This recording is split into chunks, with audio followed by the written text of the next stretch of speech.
So our ID model, it was functional and practical. We were Sunday school teachers for the Korean-speaking side.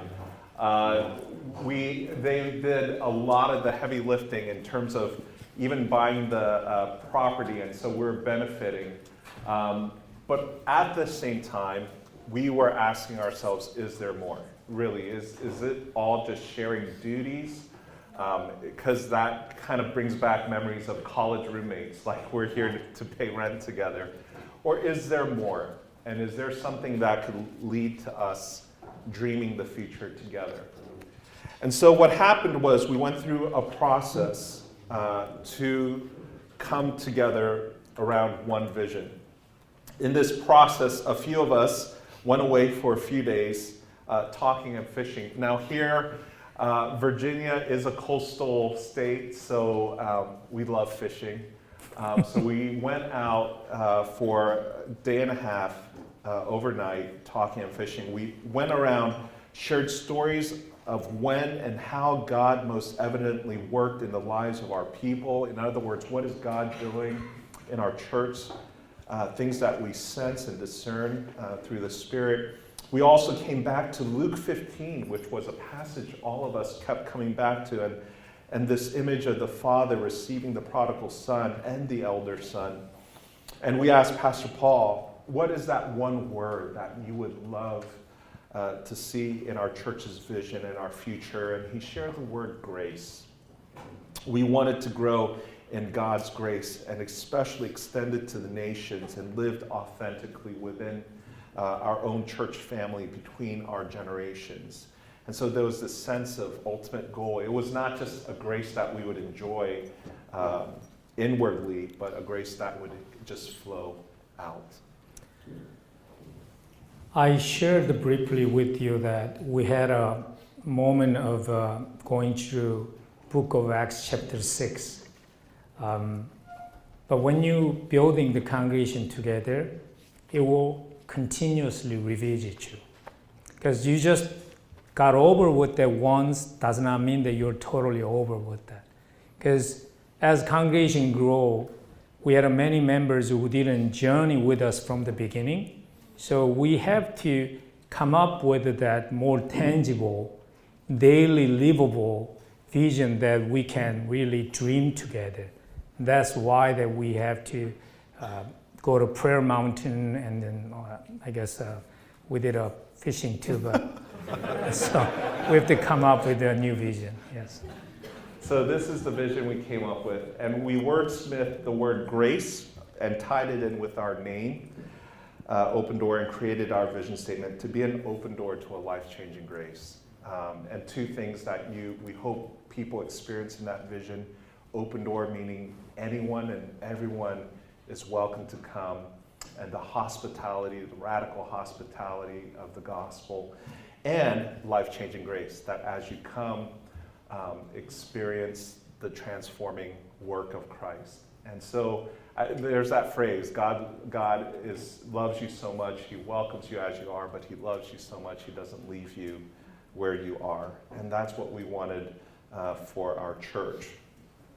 So with this, we had to follow through. We worked through our vision, how it would be experienced in our everyday life as a church, and we came up with how we would encounter this grace with God, exchange this grace with one another, extend grace to the world. We shared our vision and process with our elders and included them also, our staff, our deacons, and everyone was on board to the point where even from our children's ministry, through our youth, to our EC, to our KC, we were now tracking together on this one vision. Yeah, in this slide, 3 words are something I'd like to share with you, a little bit more detail. There is an encounter, an exchange, and extend.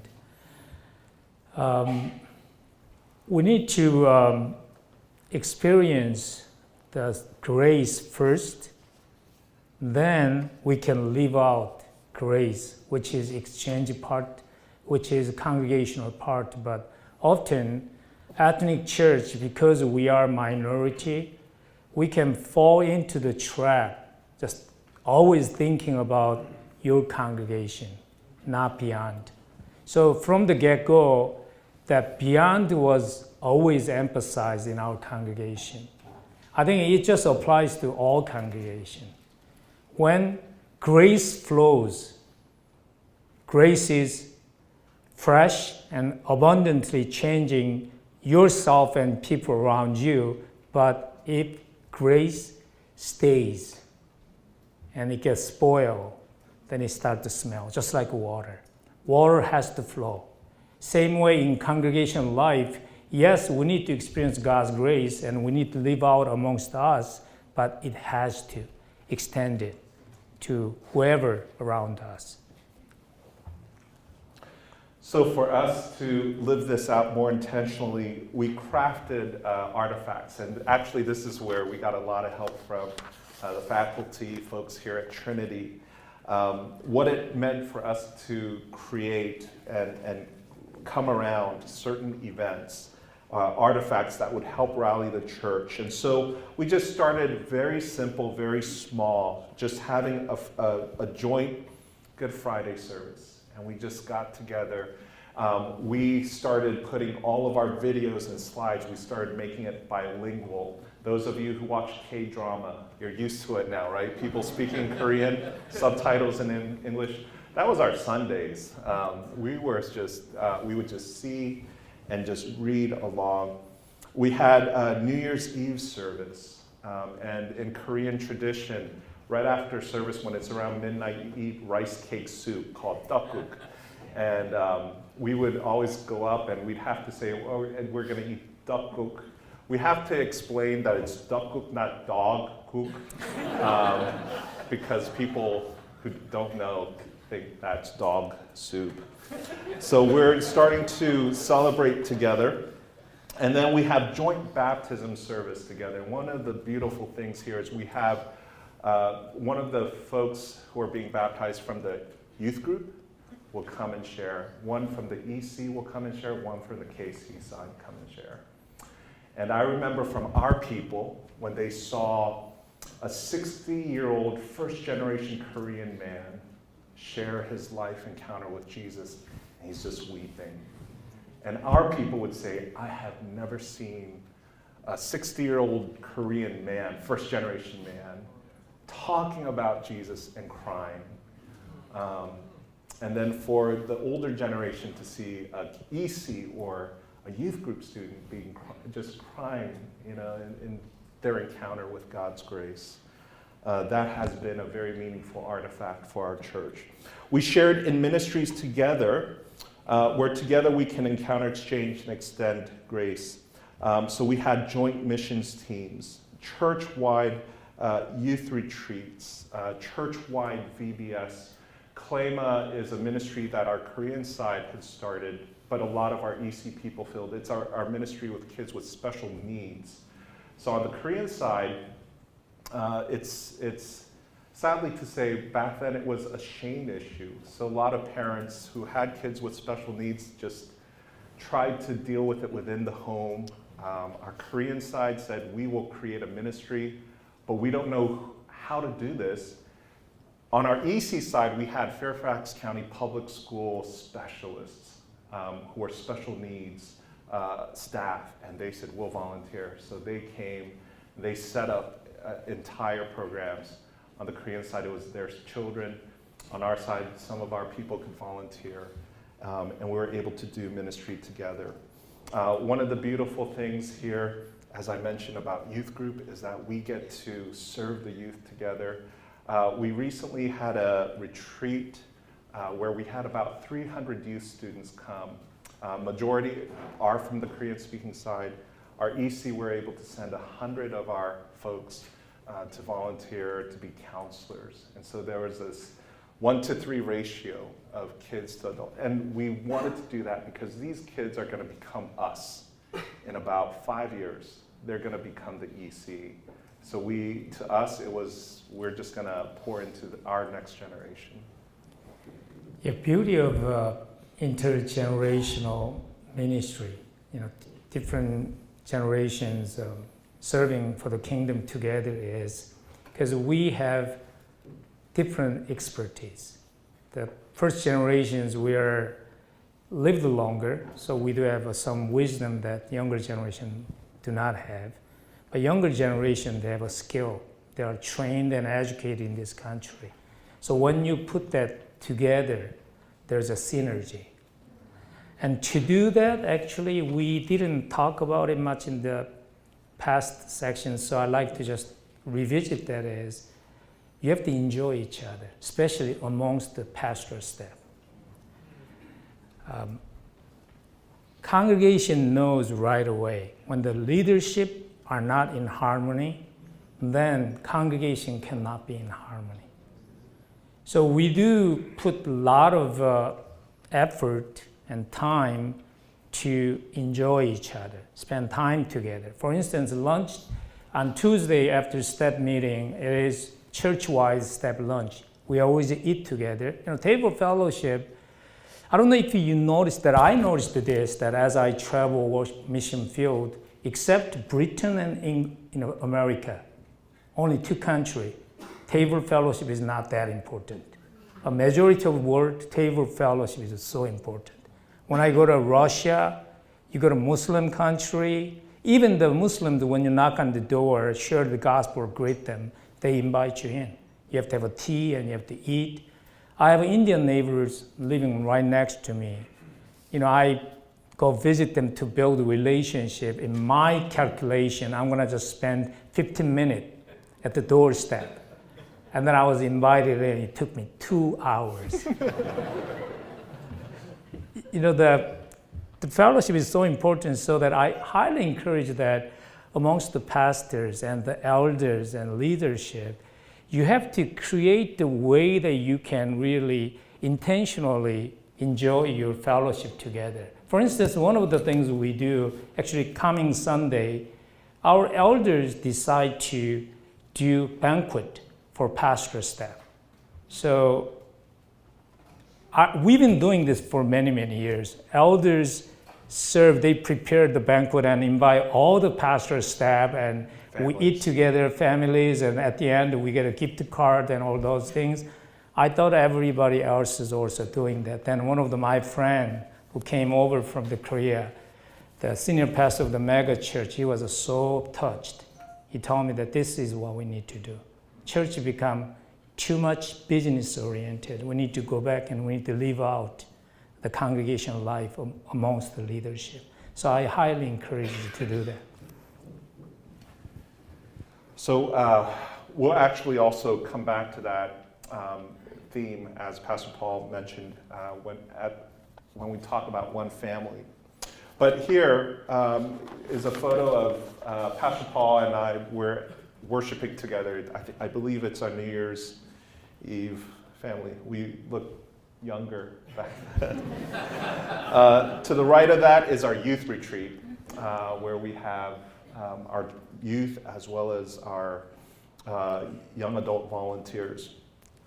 Next is our children's VBS Sunday school coming together. And then finally there is our Feed My Starving Children. It's a ministry event that we hold annually at our church. Parents and kids, and now we're including the community as well, can come out and we pack food and meals for nations just different countries who are in need. Now with this, from 2004 to 2006, we're enjoying our vision together, pursuing our vision. Now here's the part where it gets complicated. However, we still could not ignore our differences. Does sharing the same vision mean sharing everything? We still had cultural and generational differences. We knew that we would share in one vision, but how does this look in our context? This would lead us to our next part of the story, 2 households. So as we were looking at our model, we started to realize that it started to look something like this. And this became our definition, our working definition of our interdependent, intergenerational model. 1-2-1, a church of one vision, 2 households, and 1 family. one vision, meaning we are aiming for that same God-given vision and dream and goal, and we want to pursue that together. However, it's going to be done in a way that's unique, in a way that's culturally relevant to us, appropriate for us. So 2 households, but we're still going to have the relational unity all together. We are still one church, one people. And so with that, Pastor Paul, was there anything with this? Okay, slide? go on. Okay. Yeah. In 2008, we started to take intentional steps to be 2 households. Our EC at this time was at 400. Sorry. And our KC was nearing 1,500. Our EC had no space to bring non-Korean friends or grow in our vision. Remember, we're still in the same building. Our current shared building and space was very Korean dominant. The Korean side, because they had so many events, you would see Korean posters of like 10 events coming up the upcoming month. You had the That's a smell, little bit exaggeration. not 10, 5.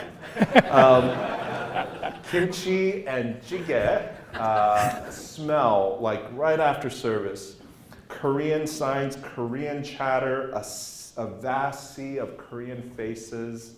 I remember I would be preaching in our sanctuary because we're sharing sanctuaries.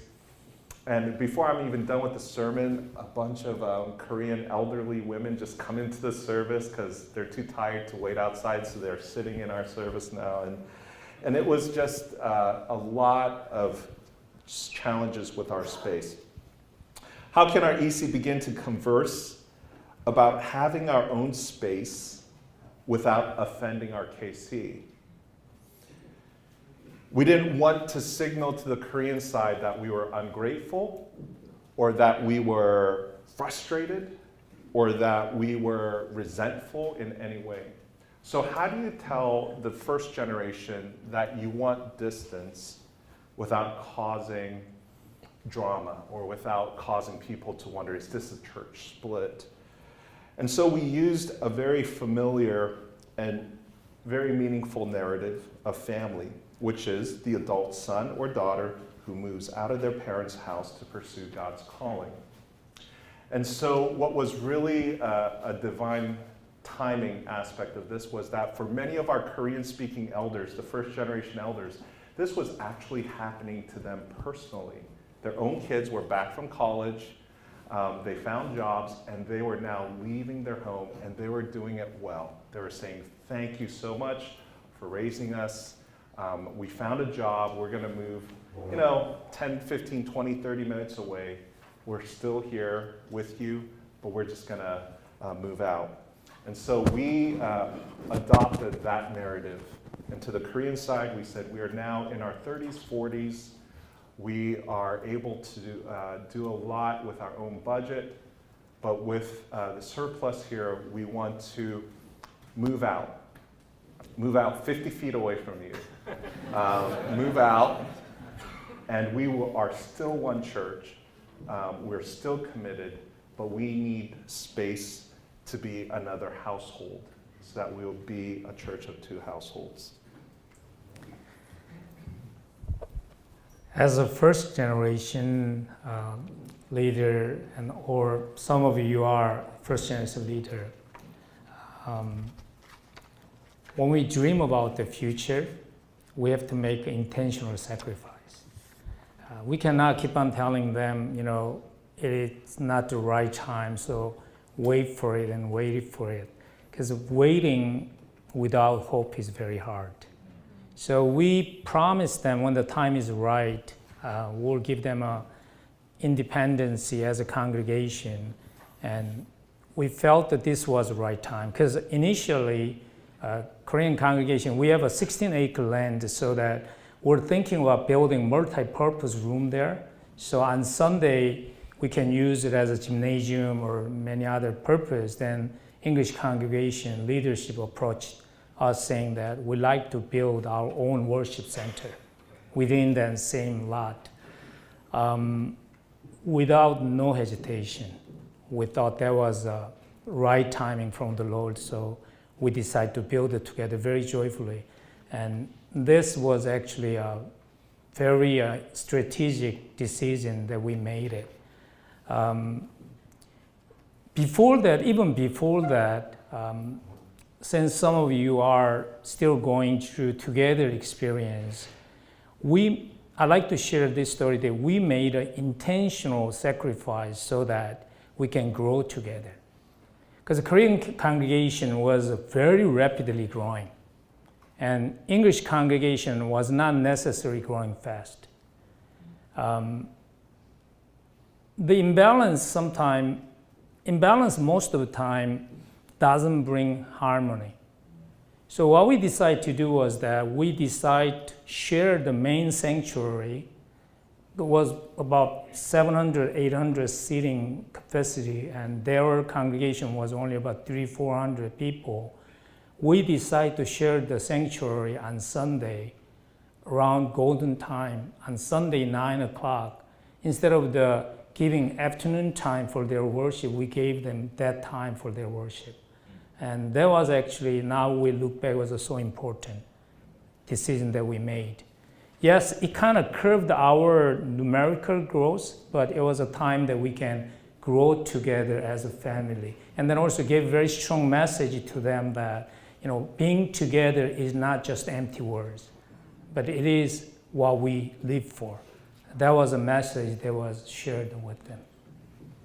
I do have friends, because of the first generation, their worship times in the main sanctuary, they end up worshiping around 3 p.m., the second generation, and it's a difficult time to try to build the ministry 3 p.m. on Sunday afternoon, especially when football season starts. No one is there at 3 p.m. So for that, we're very grateful for the Korean speaking side and giving us that time.